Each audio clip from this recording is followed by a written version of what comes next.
Good morning, welcome to the market view for Tuesday the 3rd of June 2014. And starting off with the 30-minute chart, we can see yesterday we had 4 signals, all for unqualified, so nothing in the pound yesterday. And in fact, if we have a look at tools and the pip measurement tool, you'll see that the range was a massive 37 pips yesterday, so a very, very quiet day for the British pound yesterday. So this is why we see the signals appearing on the chart but not being filled, because there was no follow through thereafter. And on the overnight you can see that prices are stuck in a sideways range as well. So you think that yesterday afternoon was quiet. You can see that at the moment we're looking at 11 pip range for today's, or rather the overnight trading session there. We can also see the market still struggling at the resistance here. We've got the psychological level of 167.50 that needs to be taken out before the market can move higher as well.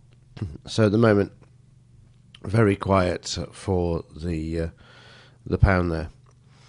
In the daily chart, we can see that this is obviously stuck in a sideways range as well, between the ranges that we and targets that were posted yesterday and marked up on the chart there. So again, just a very, very quiet sideways range. In fact, let's just have a look at the prospect of what could happen on the downside just before having a look at the news items. We've got this low to this high, and this is the sort of area you can expect to see some support should the market remain sideways to lower.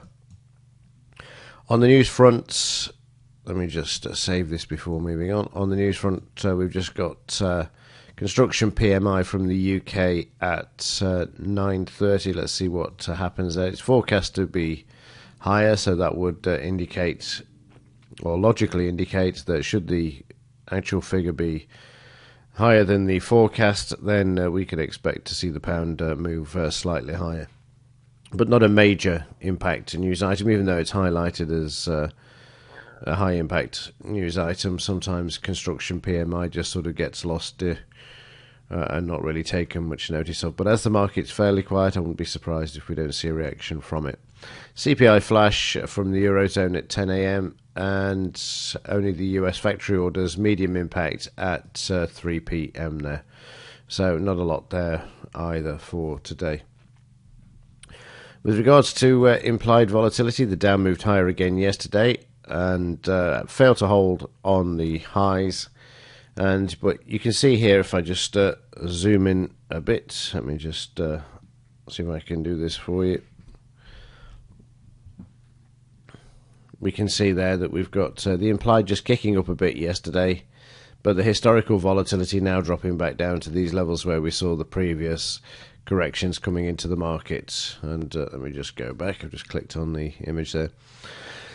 So we're heading into the territory where we should see a significant pullback in this market. There is the old adage, sell in May and go away. Well, we're through May now and into June, so it's looking like a correction is on the horizon for the Dow Jones.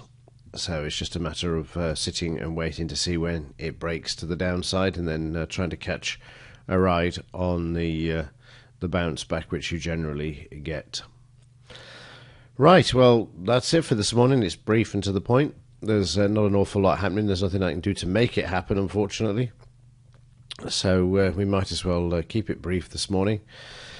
All things being equal, I will see you tomorrow. And as ever, have a great day. And also very much appreciate your support, and also for watching.